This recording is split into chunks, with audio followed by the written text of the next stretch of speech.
అంటే మీరు అప్పుడు ఒకసారి ఒక ప్రెస్ మీట్‌లో ఒక మాట అన్నారు. యానిమల్ వస్తే చూసారు గదా! అలాంటి కథ ఎవరైనా చెప్తే నేను తీస్తానని చెప్పారు. ఆ తర్వాత విన్న కథ ఇది. లేదు లేదు, ఇది యానిమల్ కంటే ముందు చెప్పిన కథనే. పోతే ఇప్పుడు అది యానిమల్ రిలీజ్ అయిన తర్వాత అర్థం అవుతుంది. ఇప్పుడు ఫాదర్ అండ్ సన్ ఎమోషనే కదా అది. అవును. కానీ వాళ్ళు ఎలా చెప్పాడు సందీప్, ఒక వైలెన్స్ ఫిలింగా ఫాదర్ అండ్ సన్ ఎమోషన్ చెప్పాడు. సో ఇది అలాంటిదే. ఓకే. ఇదంతా ఒక 80% ఫిలిం ఇన్ ద ఫారెస్ట్.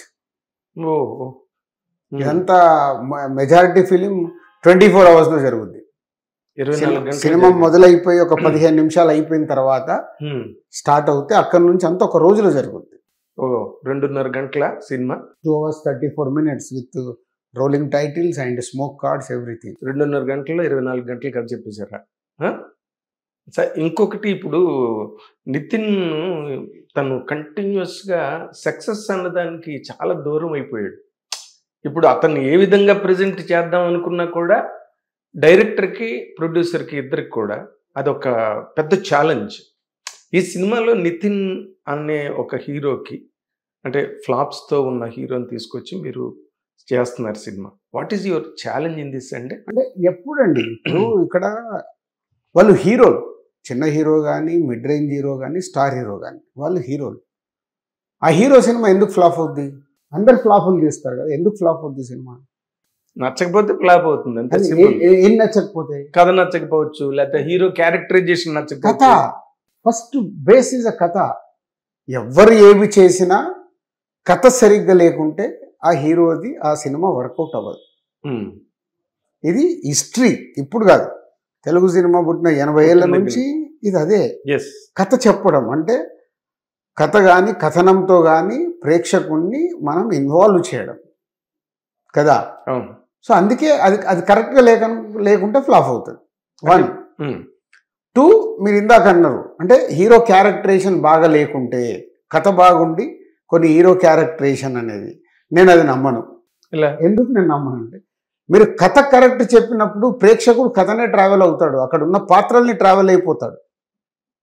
కథనే సరిగ్గా లేదనుకో, మీరు ఎవరున్నా ఫ్లాప్ చేస్తారు.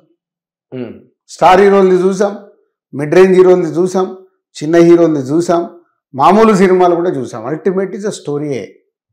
ఆ స్టోరీ ఇప్పుడు మీరు అన్నారు సినిమా మారిపోయింది. ఎస్, మారిపోయింది. మారిపోయిన సినిమాని అర్థం చేసుకొని ప్రేక్షకుడు థియేటర్కి వచ్చిన తర్వాత ప్రేక్షకుడిని ఎలా ఎంగేజ్ చేశాం. ఇప్పుడు సంక్రాంతికి వస్తున్నాం ఉంది, దానికంత ముందు వెంకటేష్ గారు ఒక సినిమా చేశారు, అది డిజాస్టర్ అయింది. సైంధవ్ అనే సినిమా డిజాస్టర్ అయింది, ఆడలేదు. మార్నింగ్ షోతోనే సూపర్ ఫ్లాప్ టాక్ వచ్చింది. దాని తర్వాత సంక్రాంతికి వస్తున్నాం చేశాం. జనాలు ఎందుకు వెయిటింగ్లో ఉండే సినిమా అంత పెద్ద హిట్ చేశారు? అనిల్ రావుపూడి వెంకటేష్ గారిని చుట్టూ అల్లిన కథని పెట్టుకొని ఎంటర్టైన్మెంట్ చేసిన విధానముతో మార్నింగ్ షోలే ఫుల్స్తోని 5 గంటలకే షోలు పడిపోయాయి కదా. అంటే ఎర్లీ మార్నింగ్ 5 o'clock ఎందుకు పడ్డాయి? పబ్లిసిటీ బాగా చేశారు. పబ్లిసిటీతో సినిమా ఆడదండి. ఓపెనింగ్స్ మాట, పబ్లిసిటీతో అక్కడ ఉన్న కంటెంట్ కనెక్ట్ అవుతే ఓపెనింగ్స్ వస్తాయి. మీరు ఎంతనే చేయండి పబ్లిసిటీ, మనం ఇస్తున్న పబ్లిసిటీలో కంటెంట్ ప్రేక్షకుడికి నచ్చాలి. సంక్రాంతికి వస్తున్నాం నచ్చి నవ్వుకున్నారు కాబట్టి వాళ్ళు పరిగెత్తుకుంటా 5 గంటలకు వచ్చారు. కరెక్ట్. ఒక స్టార్ హీరోకి వచ్చినట్టు 5 గంటలకు వచ్చేసారు. కరెక్ట్. సో మరి అంతకుముందు ఫ్లాప్ కదా, ఇదే సూపర్ హిట్ కదా. సో అల్టిమేట్ డైరెక్టర్ ఎంచుకొని చెప్పిన విధానంలోనే ఆధారపడి ఉంటాయి. అంటే ఇప్పుడు డైరెక్టర్ చెప్పడం అన్నది, లేకపోతే నిర్మాత డైరెక్టర్ చెప్పిన కథని ఒప్పుకోవడం అన్నది, దానికన్నా ముందు ఈ యంగ్ హీరోలు, మెయిన్గా పెద్ద హీరోల సంగతి పక్కన పెట్టి యంగ్ హీరోలు అందరూ కూడా వాళ్ళ సొంతంగా కథ రాయించుకోవడం, వాళ్ళకి కావాల్సినట్టుగా సీన్లు రాయించుకోవడం, పంచి డైలాగులు వాళ్ళు అప్పుడు ఫ్లాప్ అవుద్ది. మీ క్వశ్చన్ దగ్గర చెప్తాను, హీరో అనేవాళ్ళు హీరో పని చేయాలి, వాళ్ళకి కావలసినట్టు రాపించుకున్నప్పుడు సినిమా ఫ్లాప్. మరి ఎందుకు చేస్తున్నారంటారు ఆ పని? వాళ్ళు చేస్తారు, వాళ్ళ కోరికలు ఉంటాయి, ఆ కోరికల్ని యాక్సెప్ట్ చేసే ప్రొడ్యూసర్స్ ఉంటారు, దాన్ని బట్టి జరుగుతుంటాయి. అంటే మీరు ఈ సినిమాలో అలాంటిది ఏదైనా జరిగింది? అస్సలు అంటే అస్సలు నితిన్ ఇన్వాల్వ్ వేలు కాదు ఏం పెట్టలేదు మీరు? అస్సలు. ఏమైనా ఇప్పుడు గేమ్ చేంజర్ ఉంది, రామ్ చరణ్ జీరో ఇన్వాల్వ్. శంకర్ గారు చెప్పింది చేసేసి వెళ్ళిపోయాడు. నాకు ఇది కావాలి అది కావాలని ఎప్పుడు చెప్పరు. అలా పెద్ద డైరెక్టర్తో పనిచేసేటప్పుడు స్టార్ హీరోలు కూడా వాళ్ళు చెప్పింది చేసుకొని వెళ్తారు. అంటే శంకర్ అంటే ఒక మార్క్ ఉన్న డైరెక్టర్. ఎగ్జాంపుల్ చెప్తున్నాను నేను, ఎగ్జాంపుల్. మీరు అనే దాంట్లో కొందరు హీరోలు కూర్చోబెట్టుకొని అలా రాయించుకొని సక్సెస్ అయిన వాళ్ళు కూడా ఉన్నారు. సక్సెస్ అయినప్పుడు బట్ మోర్ పర్సంటేజ్ అదే సక్సెస్ అయినప్పుడు ఏమవుతుంది, ఆ హ్యాంగ్ ఓవర్ స్టార్ట్ అవుతుంది. సక్సెస్ అవగానే ఇది నేను చేయించుకున్నా, నేను చేయించుకున్నా అనే పదం స్టార్ట్ అవుతుంది. అక్కడ స్టార్ట్ ఫెయిల్యూర్స్. అంటే ఇప్పుడు మీరు ఒక దిల్ రాజుగా కాబట్టి మీరు అది కమెంట్ చేయగలుగుతారు. ఫర్ ఎగ్జాంపుల్ మీరు దేనిలోకి ఇన్వాల్వ్ అవుతాయా కదా, డైరెక్టర్ చెప్పింది చేయండి అని చెప్పగలిగే కెపాసిటీ కమాండ్ ఉన్న ప్రొడ్యూసర్ మీరు. బట్ అది అందరికీ కుదరదు కదా సార్. అంటే అదే అంటున్నా, ఇప్పుడు కుదరదు కాబట్టి ఫ్లాపులు వస్తాయి. మేము ఫ్లాపులు తీయలేదా, అన్నిట్లే కాలేదుగా. 70% హిట్ తీసిన 30% మాకు ఫ్లాపులు ఉన్నాయి కదా. దేనికండి 70% ఫ్లాపులు మీరు దేనికి అట్రిబ్యూట్ చేస్తారు? మీ 70% సక్సెస్లు ఉండి 30% అయినా ఉన్నాయంటే కారణం కథ. అంటే మీ ఫెయిల్యూర్ అది ఆ 30%లో 100%. 1 నా ఫెయిల్యూర్. రెండోది డైరెక్టర్ చెప్పింది నేను వినేయడం. డైరెక్టర్ నన్ను కన్విన్స్ చేస్తాడు. ఆల్రెడీ వాళ్ళు సక్సెస్ తీసేసి ఉంటారు కాబట్టి, సార్ మాకు తెలుసు సార్, మొన్ననే కదా సార్ మేము సూపర్ హిట్ తీసాం, మీరు కొత్తగా ఆలోచించండి, రెగ్యులర్గా కాదు ఇట్లా కొత్తగా ఆలోచించాలి, లేదు దీన్ని ఇలాగే చెప్పాలి అన్నప్పుడు ఫెయిల్యూర్ వస్తుంది. అట్లా వచ్చినాయి, నాకు ఉన్నాయి. దర్శకులతో తీసినప్పుడు సినిమాలు కొన్ని ఫెయిల్యూర్ వచ్చినాయంటే అదొక రీజన్. రెండోది కథ సెలక్షన్. వాళ్ళు చెప్పినప్పుడు నేను యాక్సెప్ట్ చేసిన కథని నేను ముందుకు తీసుకెళ్ళానంటే ఆ సినిమా ఆడకుంటే రెస్పాన్సిబిలిటీ నాదే. అంటే ఇప్పుడు మీరు డిఆర్డి అని కొత్తగా దిల్ రాజు డ్రీమ్స్ అని స్టార్ట్ చేశారు.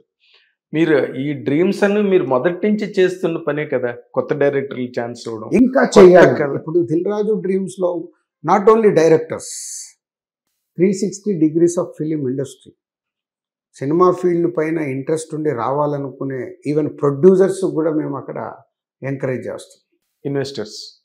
Producers investors is different.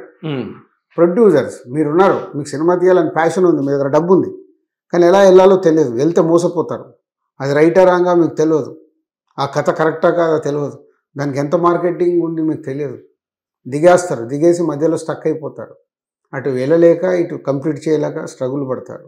Cinema ready అవుతుంది కొందరికి, అది ఎలా రిలీజ్ చేయాలో తెలియదు,